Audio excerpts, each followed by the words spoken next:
ఉన్నటువంటి ఈ యొక్క చిరతపులి అనేది మనకు మన జీవితంలో మరి ప్రాంతాలలో కనబడతా ఉండేదిగా ఉన్నది గనక దీని యొక్క స్థితిగతులు ఏంటి?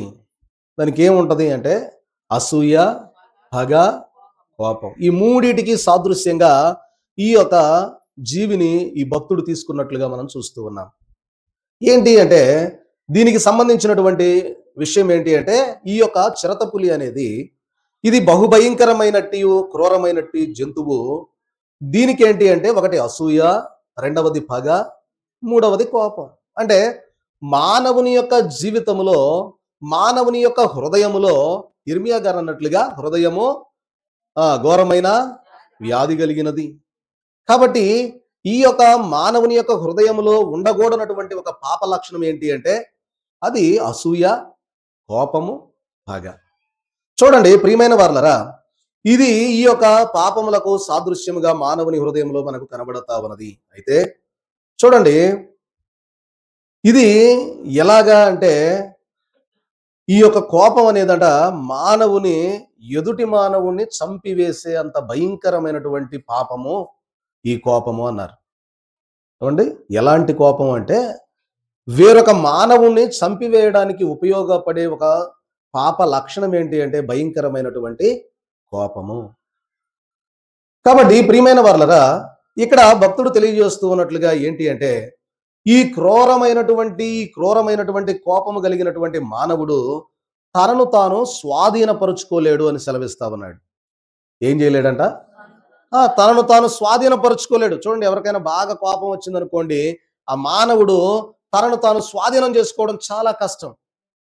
అంటే అంత విపరీతమైనటువంటి కోపం అనేది మనలను ఆయన రాకడకు ఎత్తబడేదిగా ప్రియమైన వారలరా చేసేదిగా లేదు. ఎందుకంటే మానవుని యొక్క కోపము చూడండి, మన నిరీక్షణ అంతా దేని గురించి అంటే ప్రభు మధ్యాకాశంలోనికి వస్తాడు, మనము ఎగిరి ఆయన మధ్యాకాశం మేఘంలోనికి వెళ్ళాలి గనక మానవుని యొక్క హృదయంలో ఇటువంటి పాప లక్షణము ఈ యొక్క భయంకరమైన కోపము ఉన్నట్లయితే దాని వలన మనము ఆయన రాకడకు మనము ఎత్తబడలేము.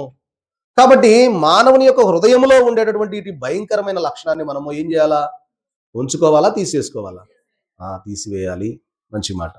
మళ్ళీ తీసివేసుకోవాలి అంటే మళ్ళీ ఉంటది. కాబట్టి తీసివేయాలి. మానవుని యొక్క హృదయంలో ఉన్నటువంటి దీనిని మనం ఏం చేయాలంటే సంపూర్ణంగా తీసివేయాలి. కాబట్టి ప్రియమైన వారలారా గమనించండి, ఇక్కడ ఈ భక్తుడు తెలియజేస్తూ ఉన్న మాట ఏంటంటే ఇట్టి కోపం అనే భయంకరమైన పాపము నీలో ఉన్న ఎడల తక్షణమే దాని నుండి సంపూర్ణమైన విడుదల కొరకు యేసు ప్రభువును వేడుకొనుము అంటా ఉన్నాడు. ఒకవేళ మన యొక్క హృదయములో ఇటువంటి భయంకరమైన కోపముతో కూడినటువంటి లక్షణాలు ఏవైనా ఉంటే నీవు వెంటనే యేసుక్రీస్తు ప్రభు వారిని వేడుకొనుము అంటా ఉన్నాడు. ఎందుకు యేసుక్రీస్తు ప్రభు వారిని వేడుకొనమని తెలియజేస్తా ఉన్నాడయ్యా అంటే యేసుక్రీస్తు ప్రభు వారు ఎలాంటి వాడు? కోపగించుకునేవాడా? ఆయన దీర్ఘశాంతవంతుడు. ఆయన దీర్ఘశాంతవంతుడు గనకనే ప్రియమైన వారలారా మనం ఇంకా భూమి మీద నిలిచి ఉన్నాం. ఒకవేళ ప్రభువుకే గాన మనం చేసే పనులను బట్టి కోపగించుకుంటే మన పనులన్నీ కూడా దేవునికి ఏం చేసేవిగా ఉన్నాయి? కోపాన్ని తెప్పించేవిగా ఉన్నాయి. చూడండి, ఒక మానవుని విషయంలో ఏదైనా పొరపాటు చేస్తే భయంకరమైన కోపంతో ఊగిపోతా ఉంటాం. సహజ లక్షణం అది మానవునికి. చూడండి ప్రియమైన వారలారా, ఒక మానవుని ఎడల మానవుడు ఏదైనా పొరపాటు చేసినప్పుడు లేదా తప్పు చేసినప్పుడు కానీ లేదైనా ఒక విధమైనటువంటి స్థితి కలిగినప్పుడు ఎదుటివానికి వచ్చేది ఏంటంటే భయంకరంగా కోపం వచ్చేస్తుంది. చేయకూడని పని ఏదైనా చేస్తే. ఇప్పుడు ఇక్కడ ఏం తెలియజేస్తా ఉన్నాడంటే ఇటువంటి కోపము నుండి నువ్వు విడుదల పొందాలి. ఇదే నీవులో ఉంటే, అందుకే పౌలు గారు కూడా అంటారు, భార్యాభర్తల మధ్య వచ్చేటటువంటి కోపము సూర్యోదయం మొదలుకొని సూర్యాస్తమయం జరిగే లోపు సమాధాన పడాలి అంటారు పౌలు గారు. లేదు అంటే ఆ కోపం అలాగే ఉండిపోతే కొన్ని దినాలకు ఎడబాటు అనేది ఏర్పడుద్ది. భార్యాభర్తల మధ్య ఎడబాటు ఏర్పడి ఒక అగాధం లాగా మారిపోద్ది అని పౌలు గారు సెలవిస్తూ, భార్యాభర్తల మధ్య వచ్చే కోపతాపాలు సూర్యుడు ఉదయించి అస్తమించే లోపల ఎన్ని రోజులు పట్టుద్ది? ఒక్కరోజు సగమే.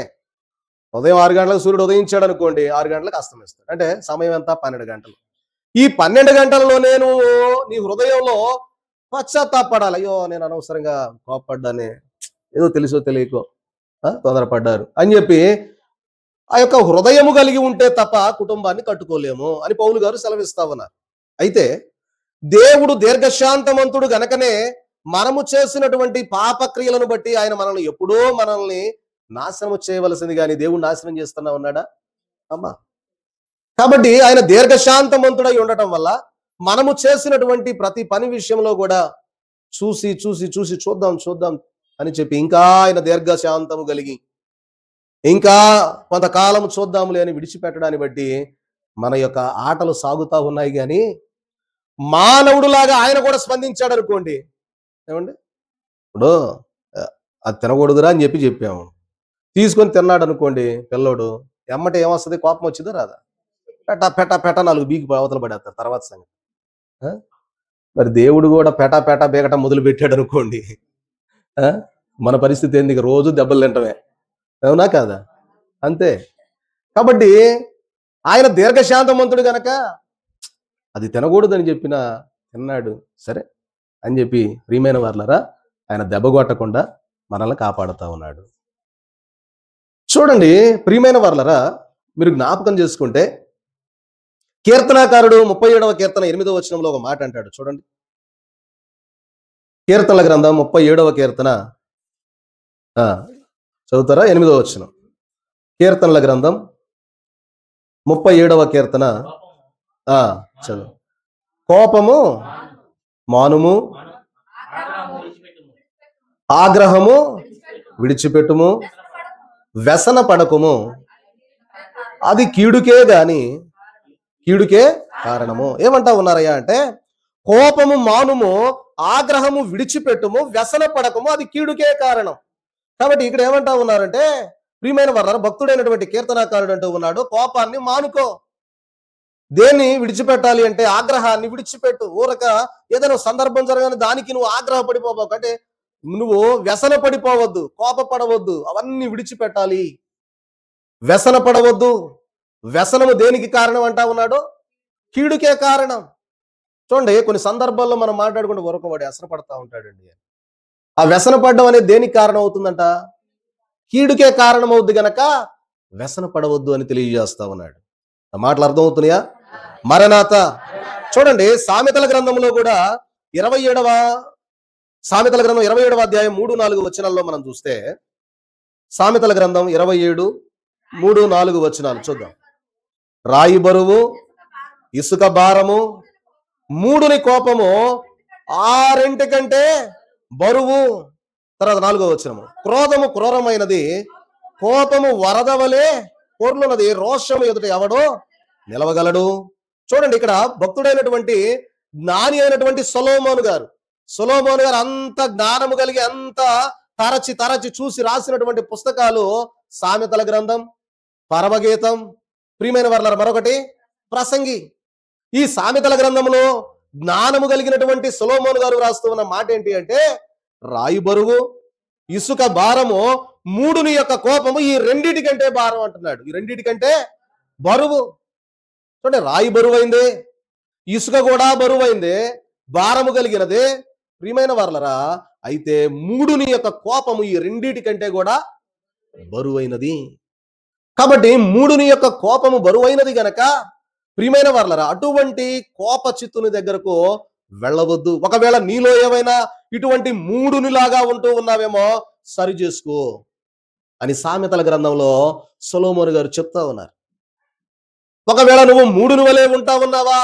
అలా ఉంటే ఎలా ఉంటదంటే, క్రోధము క్రూరమైనది, కోపము వరద వలె పొర్లున్నది, రోషము ఎదుట ఎవడో నిలవగలడు. కాబట్టి ప్రియమైన వారలారా, క్రోధం అంటే ఎలాంటిదంట? అది క్రూరమైనది. చూడండి, ఈ జంతువు విషయంలో కూడా మనం చూస్తే భక్తుడు అందుకే ఈ జంతువుని తీసుకున్నాడు. క్రోధం అనగా కోపము ఎలాంటిది? క్రూరమైనది. అది మానవుణ్ణి చంపడానికి కూడా వెనుకాడదు. చూడండి, ఒకసారి సందర్భంలో కూడా చాలా సందర్భాల్లో చూస్తే ఎవరి మీదనో ఒకరి మీద కోపం చేత, ఏమండి, తనను తాను ఏం చేసుకుంటాడంటే హింసించుకుంటాడు. ఎవరి మీదనో కోపం చేత ఆ కోపాన్ని మరి బయట పెట్టలేక, వ్యక్తపరచలేక, ఏం చేయాలో తెలియక చాలా మంది ప్రియమైన వారలారా భయంకరమైనటువంటి స్థితిలోనికి వెళ్ళిపోతా ఉన్నారు. ఏమండి, ఏదో ఒక పురుగుల మందు తాగడం, ఉరేసుకొని చచ్చిపోవడం, ఇలాంటివన్నీ కూడా ఏంటి అంటే ఆ కోపాన్ని బట్టి ఏం చేయాలో అర్థం కాక కొంతమంది వాళ్ళని వాళ్ళు హింసించుకుంటారు, లేదా ఎదుటి వాళ్ళని హింసిస్తూ ఉంటారు కోపాన్ని బట్టి. అమ్మా అంతేనా? మరణాత అంటే వాళ్ళని వాళ్ళు హింసించుకోలేకపోతే ఎదుటి వాళ్ళని హింసించడం, ఎదుటి వాళ్ళని హింసించలేకపోతే వాళ్ళని వాళ్ళు హింసించుకోవడం వల్ల ప్రియమైన వారి జీవితాలలో ఏమైపోద్ది అంటే మరి చూడండి భయంకరమైనటువంటి స్థితిలోనికి వెళ్ళేదిగా కనబడతాం. అందుకే ఇక్కడ భక్తుడు ఏమంటా ఉన్నాడంటే, రాయి బరువు ఇసుక భారము మూడుని కోపం ఆ రెండిటి కంటే బరువు గనక ప్రియమైన వారలరా మీరు అలాంటి స్థితి కలిగి ఉండక మీ మనస్సులో మీ హృదయంలో కోపమును ఏం చేయొద్దు అంటే అమ్మా ఉంచుకోవద్దు, తీసి పడేసేయండి. కాబట్టి ప్రియమైన వారలరా ఇంకా ప్రసంగి గ్రంథం చూడండి. ప్రసంగి గ్రంథంలో చక్కగా ప్రియమైన వారలరా మరి ఈ మాటలు రాస్తారు. ఒకసారి చూద్దాం ప్రసంగి గ్రంథం. అందుకే ఇందాక మీకు చదివిచ్చా 7వ అధ్యాయం 9వ వచనాన్ని చూడండి. ఇక్కడ అంటాడు, ఆత్రపడి కోపపడవద్దు, బుద్ధిహీనుల అంతరింద్రియముల యందు కోపము సుఖ నివాసము చేయును. ఇక్కడ అంటాడు ఏమని అంటే, ప్రసంగి గారు అంటే సొలొమోను గారు ఏమంటారంటే ఆత్రపడి కోపపడవద్దు. ఎందుకంటే ప్రియమైన వారలరా చూడండి ప్రతిదానికి కూడా తొందరపడిపోయి కోపపడిపోతా ఉంటారు చాలా మట్టుకు. అలాంటిది వద్దు అంటున్నాడు. ఆత్రపడి నువ్వు కోపపడవద్దు. అలాగూ కోపపడిన ఎడల ప్రియమైన వారలరా నీ యొక్క స్థితిగతులు మరి భయంకరమైనటువంటి విధానంలోనికి వెళ్ళిపోతాయి. అందుకే ఇక్కడ అంటూ ఉన్నాడు, అంతరింద్రియముల యందు కోపము సుఖ నివాసము చేయును. మానవుని యొక్క అంతరంగములో ఉన్నటువంటి ఇంద్రియాలలో ఇటువంటి కోపము ఎలా ఉంటదయ్యా అంటే సుఖంగా నివాసం ఉంటదంట. అది ఏమంటా ఉన్నాడు అంటే బుద్ధిహీనుల అంతరింద్రియములలో అన్నాడు.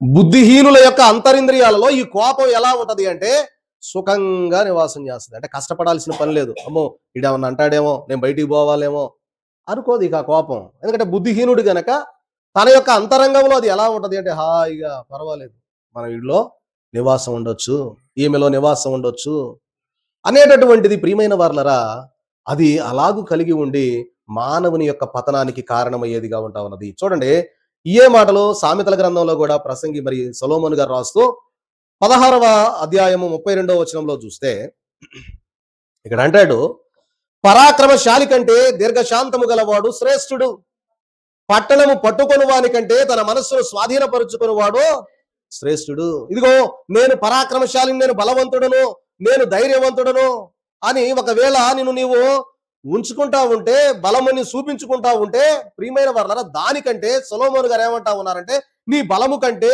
నీ యొక్క బంధుబలము జనబలము కంటే నీకు ఉండాల్సింది ఏంటి అంటే నీ కోపాన్ని నువ్వేం చేయాలంటే స్వాధీనపరుచుకోగలిగిన వాడవైతే అంతకంటే నువ్వు బలవంతుడివి అంటున్నాడు. అంటే మన యొక్క శరీర బలము కాదు కానీ ఏ బలం ఉండాలి అంటే నీ కోపాన్ని నువ్వు అణుచుకోగలిగేటటువంటి స్థితి నీకుందా? అట్లాగైతే నువ్వు అంతకంటే బలవంతుడివే, శ్రేష్ఠుడివి అన్నారు. ఎలాంటి వారంట ఏమ్మా? మనకు గాన కోపం వచ్చింది అనుకోండి, మనం కూడా అప్పుడప్పుడు అంట నాకు గాన కోపం వచ్చిందంటే నేనేం గాను బాగా చెప్పారు అందరూ అనేది అదేగా. అంతేనా కాదా? నాకు గాన కోపం వచ్చిందంటే నేను మనిషిని కాదు. అందుకే ఇక్కడ పశువుని బొమ్మ వేసింది. ఏ బొమ్మ అది? చిరతపులి. చిరతపులి అయిపోతాం అనమాట మనం. చిరతపులి ఎప్పుడన్నా ఏటాడేటప్పుడు చూసారా, అది అలా వెళ్ళి మెడనే పట్టుద్ది, గొంతును పట్టేద్ది, ఊపిరాడకుండా కదలకుండా చేద్ది. కోపం కూడా అలాగే. కాబట్టి ప్రియమైన వారలారా ఇక్కడ ఏమంటా ఉన్నాడు సొలొమోను గారు అంటే పరాక్రమశాలి కంటే దీర్ఘశాంతము గలవాడు శ్రేష్ఠుడు. అందుకే దేవుడు తన యొక్క దీర్ఘశాంతమును బట్టి మనలను మన ఎడల ఆయన దీర్ఘశాంతము కలిగి వదిలిపెట్టాడు కాబట్టి మన ఆటలు సాగుతా ఉన్నాయి. లేదంటే ఆయనే గాన కోపగించుకునేవాడైతే మన స్థితి ఎలా ఉండునో కదా.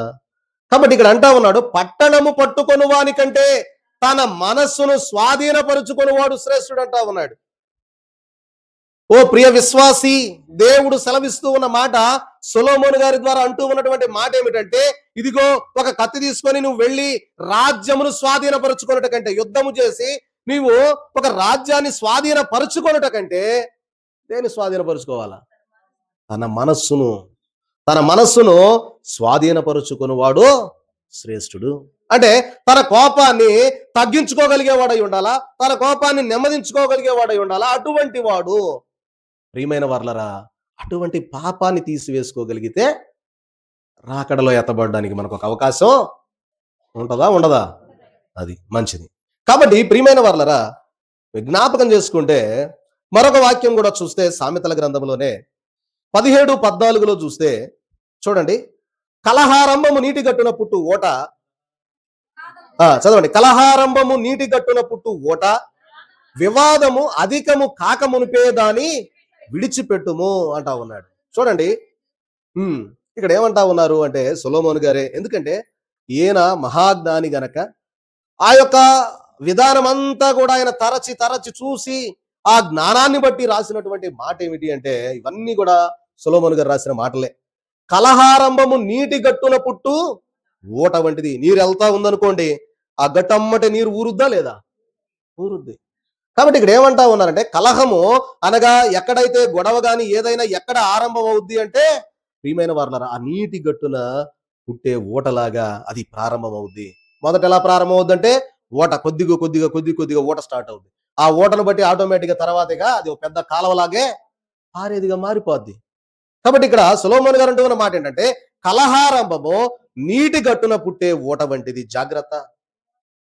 వివాదము అధికము కాక మునిపే దాన్ని విడిచిపెట్టుము. అందుకే అక్కడ అంటాడు, వివాదము అధికము కాక మునిపే. ఏదైనా ఒక గొడవ ప్రారంభమైందా, దాన్ని అంతటితో వదిలేసాయి, అంతటితో ఆగిపోద్ది. వాళ్ళు ఒక మాటని, నువ్వు ఒక మాటని, వాళ్ళు ఒక మాటని, నువ్వు ఒక మాట, ఏమైపోద్ది చివరికి? అయిపోద్ది. రాత్రి మేము రాజుపాలెం వెళ్ళాం, సైదయ్య కూడా ఉన్నాడు బండలు తీయటానికి. అక్కడ కింద ఒక ఆయన అరుస్తున్నాడు, పైన ఒక ఆయన అరుస్తున్నాడు, గొడవ మట్టి తీసే కాడ. నేనేమో తీయొద్దంటాడే, చూసావుగా. నేనేమో తీయొద్దంటాడు, తీస్తానంటాడు, పైన ఆయన తీయొద్దంటాడు, మట్టి తీసుకోమని చెప్పాడు అంటాడు. ఇద్దరు మాట పెరిగిపోయింది. ఇంకా భయంకరమైన బూతులు ఇవన్నీ వచ్చేసి ఎట్టున్నారంటే ఊగిపోతున్నారు. ఇంక అసలు కింద ఉన్నాడు ఊగుతున్నాడు, పైన ఉన్నాడు ఊగుతున్నాడు.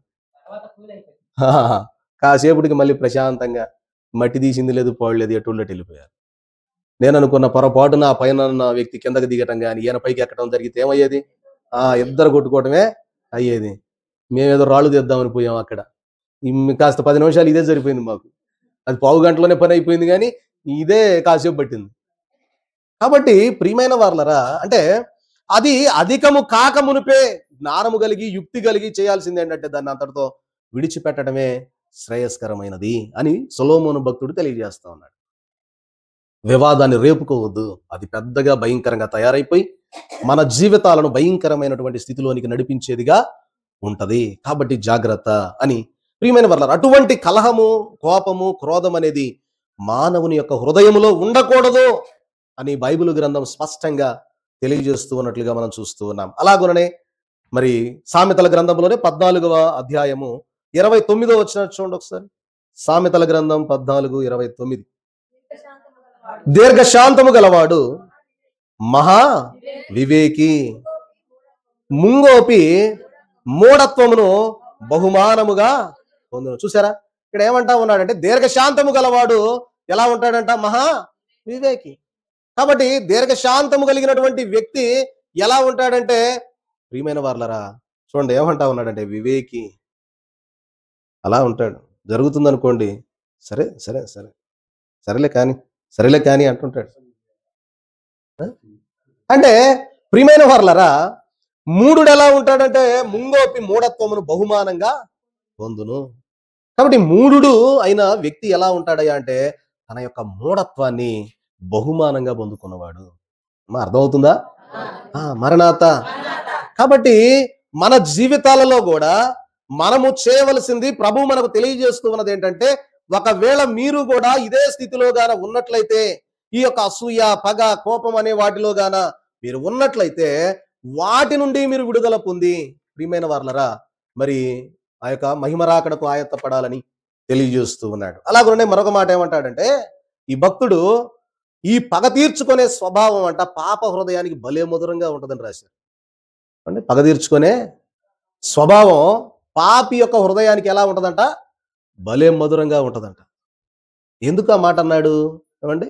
పగ తీర్చుకునే స్వభావం కలిగిన వ్యక్తి ఏమంటాడు అంటే, అరే వాడు ఆ రోజు మనల్ని దెబ్బతీశాడు కదా, ఆమె ఆ రోజు ఆ మాట అన్నది కదా, ఏదో ఒక రోజు మనం కూడా దొరికినప్పుడు మనం కూడా వాడికి చెప్పాలా, బుద్ధి చెప్పాలి. అంటే ఈ గుణం ఎలాంటిది అంటే ఇది పగ తీర్చుకునే స్వభావం. ఈ పగ తీరినప్పుడు అతనికి ఎలా ఉంటుందంటే, అబ్బా ఇవాళ నాకు ఎంత హాయిగా నిద్ర పట్టింది రా వాడు నా మాట అన్నాక. ఆ మాట అనేదాకా మనకు అసలు నిద్ర పట్టదనమాట. వాడు ఒక మాట అన్నాడే, వాడు ఎట్టయినా అనాలి, ఎట్టయినా అనాలి, ఏం దొరికిద్ది, ఏం సాగు దొరికిద్ది, ఏం దొరికింది, అట్ట తిరిగి ఇట్ట తిరిగి చివరికి ఆ మాట అన్న తర్వాత ఇంటికి వచ్చాము, అయ్యాడికి నాకు ప్రశాంతంగా ఉందయ్యా. వాడు నా మాట అన్నాక కానీ నాకు ప్రశాంతంగా ఉంది, నిద్ర పడుతుంది అనుకుంటామా లేదా? సహజం. మీరు కాదంట నేను ఒప్పుకునేది కాదు. మానవుని యొక్క సహజ లక్షణం. ఇప్పుడు దేవుడు ఏమంటాడంటే దాన్ని తీసేసుకో. నీ నిరీక్షణ ఏంటి? నువ్వు ఎక్కడికి వెళ్ళాలి? నేను వాక్యం చెప్పినా, మీరు వాక్యం విన్నా, మీరు వేరే వాళ్ళకి దేవుని గురించి చెప్పినా, మీ స్థితి అయినా నా స్థితి అయినా ఏంటి అంటే, రేపు మధ్యాకాశంలో ప్రభు మేఘం మీద రాబోతా ఉన్నాడు. ఆయన ఆ పరలోకం నుండి మధ్యాకాశంలోకి వస్తాడు. మనం కింద నుంచి మధ్యాకాశం మీదకి ఆకర్షింపబడి పరలోకానికి చేర్చబడాలి. ఇదే నిరీక్షణ. ఇది ఇలాగే మనస్సులో ఉండిపోతే ప్రియమైన వారలరా మనం ఎలా వెళ్ళగలుగుతాం? కాబట్టి అయితే ఇక్కడ అంటూ ఉన్నాడు, ఒకప్పుడు దేవుడు ప్రతి పాపమునకు ప్రతీకారము చేయక మానడు. కాబట్టి ఒకని మీద మనము పగ తీర్చుకొన పని లేదు. ఎందుకంటే ఇక్కడ ఈ భక్తుడు ఏమంటా ఉన్నాడంటే, ఏదో ఒకప్పుడు దేవుడు చేసిన దాన్ని బట్టి ప్రతీకారం తీర్చుకోకుండా ఆయన ఏమి వదిలిపెట్టడు. నీకెందుకు అంత ప్రయాస, నువ్వు విడిచిపెట్టు. అందుకే దైవజనులు అన్నారు కదా, నిన్నెవరైనా ఏమి అన్నా నీవు ఏమి అనవద్దు, నన్నన్నట్టే భావించిన నరులకు నేను తీర్పు తీర్చదని అన్నాడు కదా, నీకెందుకు అంటున్నాడు. కాబట్టి ప్రియమైన వారలరా, ఒకప్పుడు ఏదో ఒకప్పుడు దేవుడు తప్పకుండా ఆ పాపానికి ప్రతీకారం చేయక మారడు. కాబట్టి నీ విషయంలో నువ్వు జాగ్రత్త కలిగి ఉండాలి అంటా ఉన్నారు. అందుకనే ప్రియమైన వారలరా, యేసుక్రీస్తు ప్రభు వారు అన్న మాట ఏంటంటే, నిన్ను వలే నీ పొరుగు వారిని ప్రేమించు, నీ శత్రువులను ప్రేమించు, నీ శత్రువులకు నీ ఇంట భోజనము పెట్టు అన్నారు. నీలో కోపం, పగ, రౌద్రం ఇవన్నీ ఉన్నాయనుకోండి, చేయగలుగుతావా? చేయలేము. వాళ్ళు చూడగానే మనకేమైపోయింది అంటే, పటపట పళ్ళు పటపట, కొంతమంది కొరుగుతారు. ఇంతకుముందు నాకు కూడా పటపట అనే పళ్ళు ఇప్పుడు అరిగిపోయి పటపటగా తీపులు వస్తున్నాయి. కాబట్టి తర్వాత వచ్చే తీపులే. కాబట్టి ప్రియమైన వాళ్ళరా, పళ్ళు కొరకటం అనేది, కోపగించుకోవడం, రౌద్రం, కొంతమంది ఊరకూరకనే కోపం వస్తూ ఉంటుంది. మీరు ఎప్పుడన్నా గమనించారు లేదో, కొంతమందిలో చూస్తే ఊరకూరకనే కోపపడిపోతూ ఉంటారు. దానివల్ల ఆత్మీయ స్థితి చాలా దెబ్బతినేదిగా ఉన్నది. కాబట్టి ప్రియమైన వారలరా, మనము జాగరూకత కలిగి ఉండవలసిన వారమై ఉన్నామని దేవుని యొక్క వాక్యం మనకు సెలవిస్తా ఉన్నది. కాబట్టి ప్రభు అంటూ ఉన్న మాట, నిన్ను వలే నీ పొరుగు వారిని ప్రేమించు, నీ శత్రువులను ప్రేమించు. కాబట్టి దేవుడు మన పాపములను క్షమిస్తానని ఆయన వాగ్దానం చేశాడు. ఈరోజు మానవుడు మన యొక్క స్థితిని, ఆయన ఒక మానవుడు మరొక మానవుని క్షమించకపోవచ్చు, కానీ దేవుడు అందరి పాపాలను ఆయన క్షమించేవాడుగా ఉన్నాడు. కాబట్టి ప్రియమైన వారలరా, ఇక్కడ తెలియజేస్తూ ఉన్నటువంటి మాట, దుష్టత్వముతో కూడినటువంటి అత్యాశలు రక్తపాతమునకు, పోరాటములకు దారి తీయును గనక మానవుని యొక్క హృదయములో పగ అనేది పెంచుకోకుండా, కోపం అనేది రగుల్చుకోకుండా, ఆ కోపమును అక్కడికక్కడ ప్రియమైన వారలరా, కలహారంభం ఇందాక చెప్పుకున్నాం కదా, నీటి ఊట వలె పారేదిగా ఉంటా ఉన్నది. అది అక్కడ దాకా రాకమునిపే దాన్ని మనం ఏం చేయాలి ఏం చేయాలా? తీసివేసుకోవాలి. కాబట్టి ప్రియమైన వారలరా, మరి గమనించి ఈ యొక్క పాపము మన హృదయంలో ఉంటే దాన్ని తీసేసుకోవాలని దేవుడు తెలియజేస్తూ ఉన్నాడు. మరొకటి చూడండి ప్రియమైన వారలారా, ఏంటిది? సర్పం, పాము. అయితే మానవుని యొక్క హృదయములో ఇది దేనికి సాదృశ్యంగా కనపడతా ఉంది అంటే, సాతాను యొక్క క్రియలకు సాదృశ్యంగా కనబడతా ఉన్నది. ప్రియమైన వారలారా, మనం జ్ఞాపకం చేసుకుంటే మీకు అనేక పర్యాయాలు మరి తెలియజేసినటువంటి మాట ఏమిటి అంటే, ఆది అందు ఆదాము అవ్వలను మోసము చేసి వారిని ఏదేను తోట నుండి, దైవ సహవాసము నుండి దూరపరచినది ఎవరు అంటే, సర్పరూపములో ఉన్నటువంటి సాతానుడే. ఎందుకు? వాడికి ఉన్నటువంటి అసూయ ఏంటి, లేదా వాడికి ఉన్నటువంటి క్రియలేంటి? ప్రియమైన వారలారా, వాస్తవంగా లూసిఫర్, ప్రియమైన వారలారా, దేవదూత, వాడు మనం చాలా నాటికల్లో చూపిస్తాం, నల్లంగా కొమ్ములు పెట్టుకొని. ఏమండి, సాతాన్ని బొమ్మ ఎలా చూపిస్తాం మనం? నల్లగా కొమ్ములు పెట్టుకొని రాక్షసుల్లాగా ఉన్నట్టు చూపిస్తాం. కానీ లూసిఫర్ చాలా అందగాడు.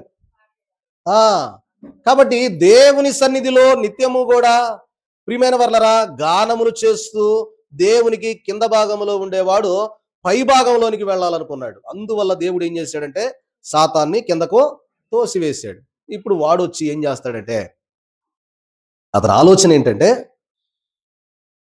నేను దేవుని సన్నిధిలో ఆయన దగ్గరే ఉంటూ ఉన్నటువంటి నన్నేమో నెట్టిపడేశాడు. ఈ ఆదామేమన్నా మట్టితో తయారు చేయబడ్డాడు. ఆ మట్టితో తయారు చేసేవాడికేమో మహిమను చూపిస్తా ఉన్నాడు, నన్నేమో కిందకు దోసేశాడు. ఏంటయ్యా ఇది? ఇప్పుడు ఈ సాతాను యొక్క కుయుక్తి ఏంటంటే, ఎలాగైనా సరే వాళ్ళని కూడా నాశనం చేసేయాలి. సాతాను క్రియలు అనమాట. ఎలా ఉంటాయంటే, మనం బాగుపడకపోయినా పర్లేదు కానీ ఎదుటోడు మాత్రం అది మాత్రం కన్ఫామ్. ఇది సాతాను క్రియలు అన్నాడు ఈ భక్తుడు. మనం బాగుపడకపోయినా పర్లా, ఎదుటోడు మాత్రం బాగుపడటానికి లేదు.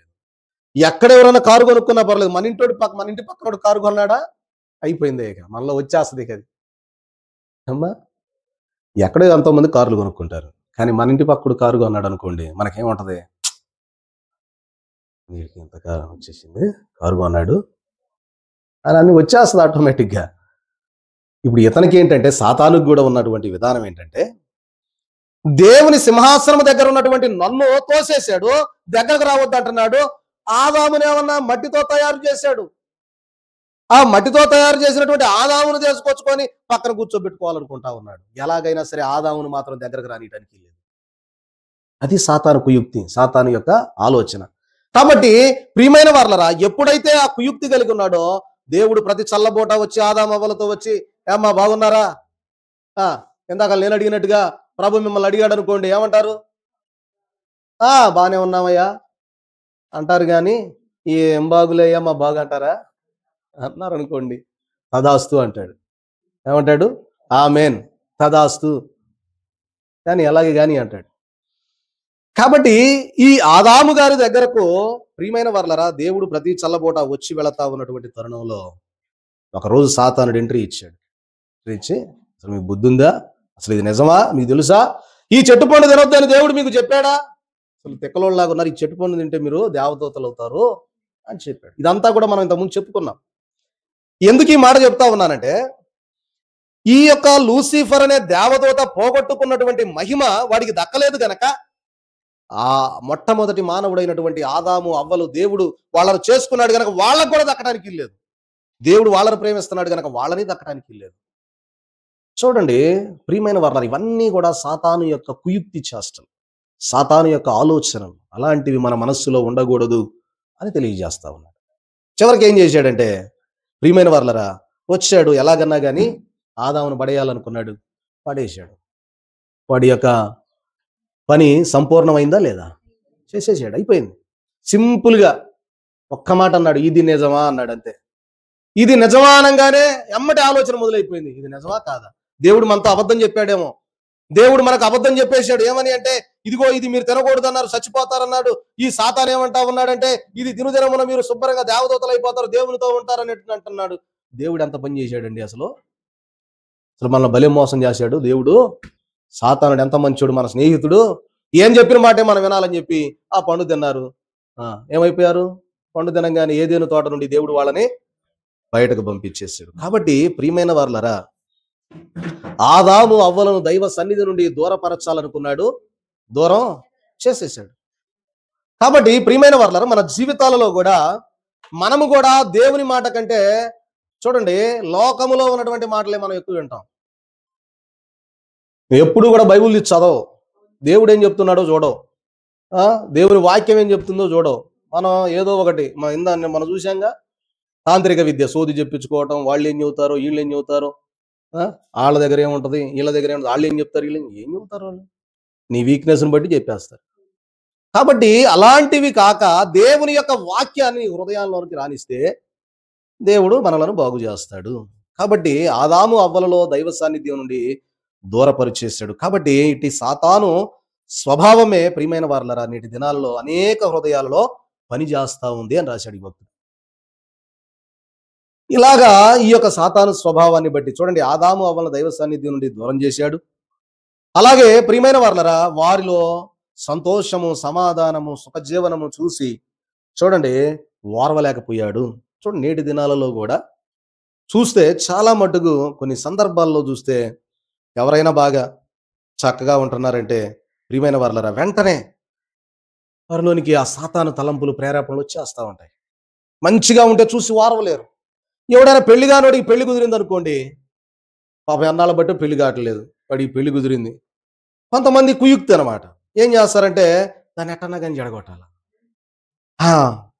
ఆయమ్మాయా, మా అమ్మాయే చేసుకుంటారన్నా, ఓకే కుదిరిందా, బాగానే ఉంటుందిలే కానీ గానిలోనే అంతా గానుగలో వేసేస్తాడు, వెళ్ళిపోతాడు. ఈడనుకుంటాడు ఏందో జరిగింది. ఏమండి మా అబ్బాయి ఈ సంవత్సరం చేసుకుని అంటున్నాడులేండి, తర్వాత చూద్దాం అంటున్నాడు, మేము రావట్లేదులేండి అని చెప్పారు. అంటే ఇలాంటి కుయుక్తి చేష్టలు ఎక్కడ నుండి మనకు ప్రారంభమయ్యాయి అంటే సాతాను క్రియలు అంటారు ఇట్లాంటి వాటిని. ఇలాంటి క్రియల విషయంలో జాగ్రత్త.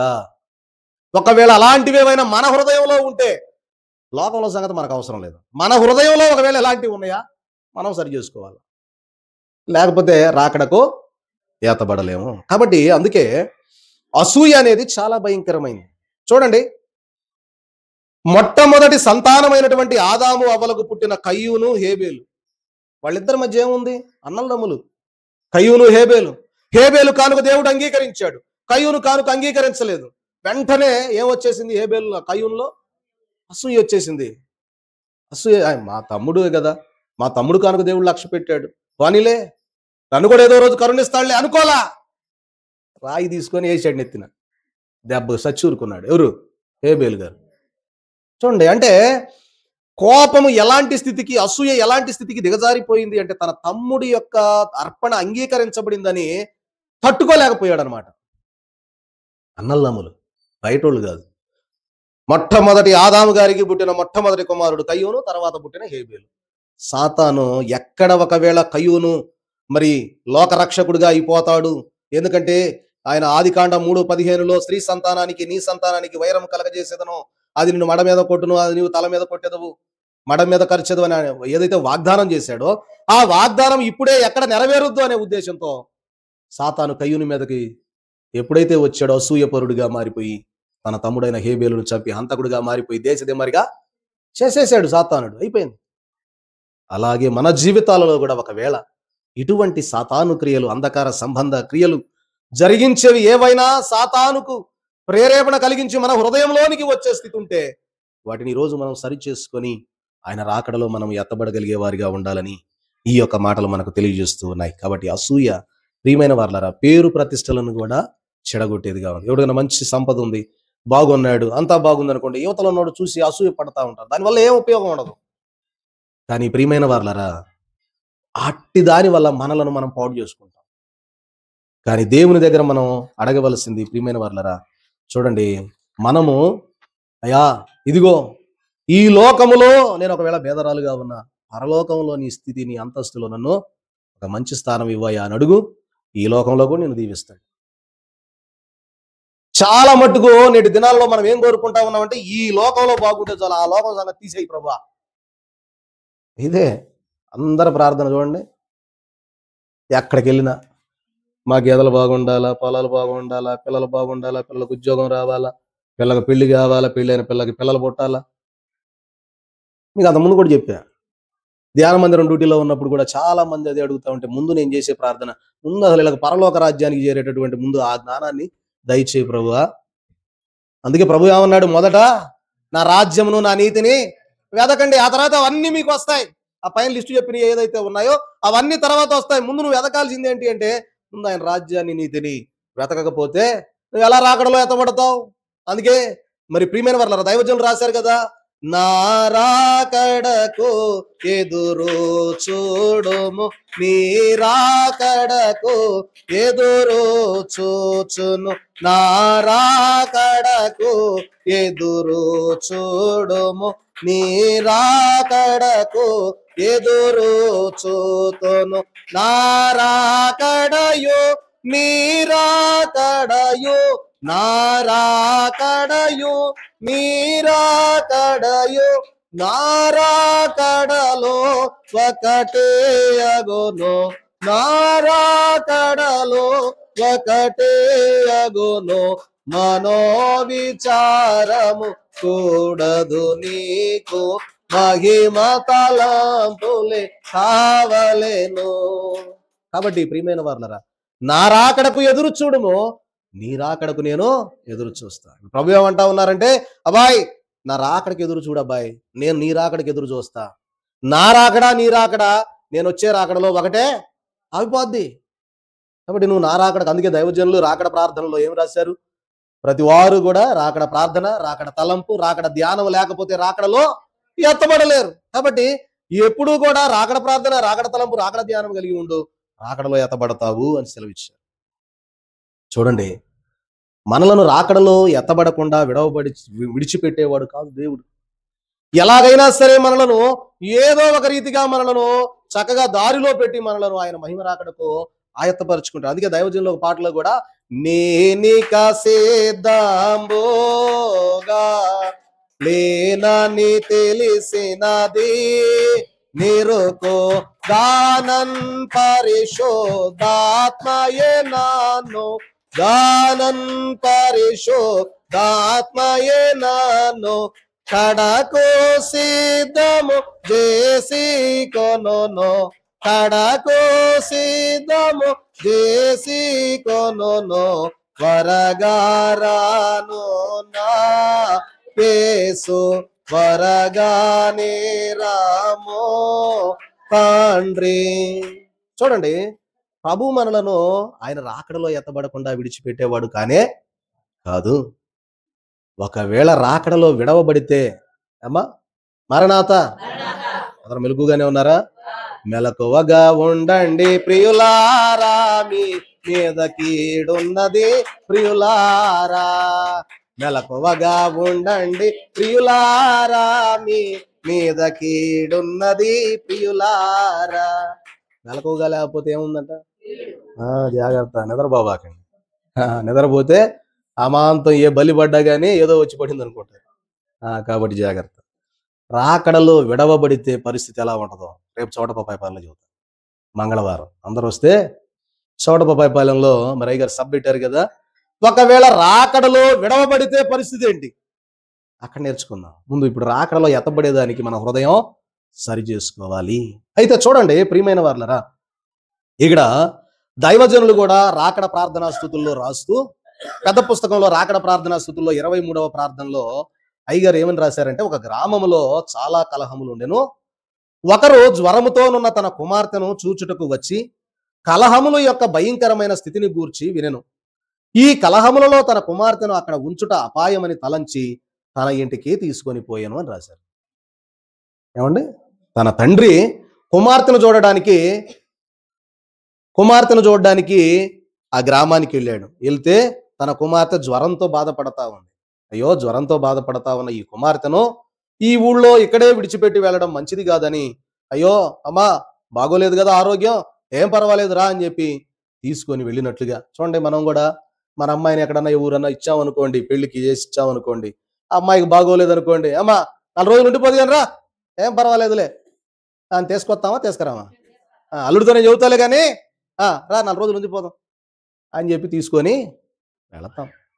ఇప్పుడు యేసుక్రీస్తు ప్రభువారు కూడా రేపు 2వ రాకడలో ఆయన మధ్యాకాశములో ఆయన వచ్చి ఈ యొక్క లోకములో ఉన్న స్థితిగతులను చూసి వధువు సంఘముగా ఉన్న పెళ్లి కుమార్తెను తీసుకుని వెళతాడు. ఏమున్నాయో ఈ లోకంలో అయ్యగారు ఈ ఇందులో రాశారు, చదువుతారు చూడండి.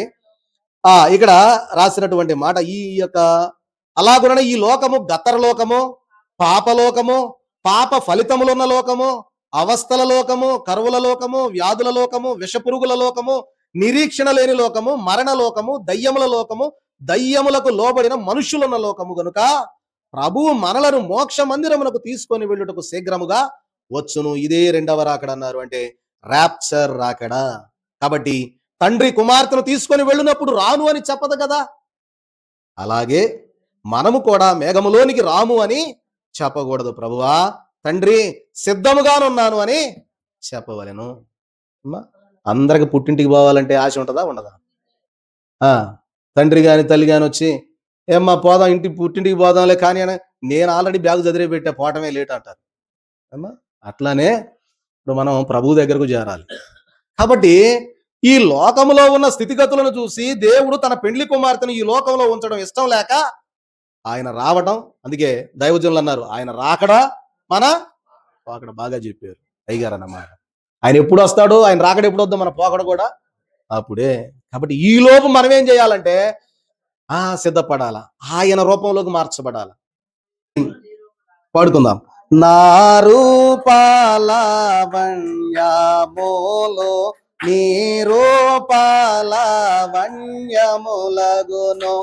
నా రక్తము ప్రతి నిమిషము నీలో ధారగా ప్రవహించును, అది జీవము మనోవిచారము కూడదు నీకు, మహిమ తలంపులే కావలేను. ఏమవ్వాలట? నా రూపలావణ్యములు నీ రూపలావణ్యములగును, నా రక్తము ప్రతి నిమిషము ధారగా నీలో ప్రవహించును, అది జీవము. కాబట్టి ఆయన రూపలావణ్యములలోనికి మన రూపం మార్చబడాలి. అప్పుడు ఆయన యొక్క రక్తము మన శరీరంలో ధారగా ప్రవహించును, అది జీవము కలిగినది. కాబట్టి మనము ఆయన రాకడకు ఎదురు చూస్తూ ఉన్న మనము కూడా ప్రియమైన వారలరా, ఆయన రూపంలోనికి మనం మార్చబడాలి. యేసుక్రీస్తు ప్రభు వారిలో ఇవన్నీ ఉన్నాయా? ఇప్పుడు మనం చెప్పుకునేవన్నీ మానవుని యొక్క హృదయంలో ఉన్న ఏదైతే పాప గుణాలు ఏవైతే ఉన్నాయో అవేవి కూడా యేసు ప్రభులో లేనే లేవు. కాబట్టి మనలో ఉన్నాయి గనక మనం ఆయన రూపంలోనికి మార్చబడాలంటే ప్రియమైన వారలరా, ఆయన శరీర రక్తాలను మనం అందుకుంటా ఉండి ఆయన యొక్క మహిమ రాకడకు మనము ఆయత్తపడగలిగే వారముగా ఉంటూ ఉన్నాం. కాబట్టి ప్రియమైన వారలరా, ఆయన రాకడ నిరీక్షణ కలిగి నివసిస్తూ ఉన్న మనము కూడా చూడండి, మన జీవితంలో ప్రియమైన వారలరా, మరి ఆయనతో ఎగిరి వెళ్ళేటటువంటి అనుభవం మనకు రావాలంటే మొదట మన యొక్క హృదయంలో ఉన్న ఈ భయంకరమైనటువంటి పాపాలని తీసివేసుకోవాలి. ఒకసారి మొదటి కాడ నుంచి చెప్పండి, ముగిద్దాం. మొదటి పాపం ఏమని చెప్పుకున్నాం? హృదయంలోది ఏ జంతువు దేనికి సాదృశ్యం? గర్వానికి సాదృశ్యం. తర్వాత ఏంటిది? రెండవది మేకపోతు. దేనికి సాదృశ్యం అమ్మా? కామాతురతకు. మూడవ జంతువు పంది. దేనికి సాదృశ్యం అని చెప్పుకున్నాం? త్రాగుబోత్తనానికి, తిండిబోత్తనానికి. అలాగనే మరొక జంతువు తాబేలు. తాబేలు దేనికి సాదృశ్యం? ఆలస్యానికి, అపవిత్రతకు, మాంత్రిక విద్యకు ఉన్నది. కాబట్టి మరొకటి ఈరోజు చెప్పుకున్న పాఠము చిరుతపులి. దేనికి సాదృశ్యం మానవుని హృదయంలో అంటే? కోపం, పగ, అసూయ. అలాగుననే ప్రియమైన వారలరా, మరొక పాప లక్షణము మానవుని హృదయంలో సర్పము అనగా సాతాను క్రియలు. ఇవన్నీ కూడా చూడండి ప్రియమైన వారలరా, ఈ యొక్క ఫోటోలో చూస్తే మనకు కనపడేది మనం జ్ఞాపకం చేసుకుంటే ప్రియమైన వారలరా, మానవుని యొక్క హృదయము అలాగ భయంకరమైనటువంటి స్థితి కలిగినదిగా ఉంటూ ఉన్నది. కాబట్టి ఏలుబడి చేస్తా ఉన్నది సాతానే. కాబట్టి ప్రియమైన వారలరా, ఈ రీతిగా చూస్తే ఈ యొక్క జీవులన్నిటిలో ఇంకా రెండింటి గురించి చెప్తే పాఠం చాలా వరకు మూడింటి గురించి చెప్పాలి. ఆరు చెప్పుకున్నాం. కప్ప, సాతానుడు, స్టారు. ఈ మూడు కూడా ఇప్పుడు మనిషి హృదయంలో పాడైపోయినటువంటి విధానాన్ని సూచించాయి. తర్వాత కన్ను, ప్రియమైన వల్ల దేవుని కన్ను. ఈ చిన్న చిన్న నాలుకలు కనబడతా ఉన్నాయి, అగ్ని నాలుకలు. అవి పరిశుద్ధాత్మకు గుర్తు. పావురం పరిశుద్ధాత్మకు గుర్తు. దేవదూత దేవుని వాక్యానికి గుర్తు. ఇవన్నీ కూడా మరి ఈ నెలలో ముగిద్దాం అనుకున్నా, రేపు ఉంది. కానీ మరి రేపంతా హడావుడి. ఇందులో మరి చూద్దాం.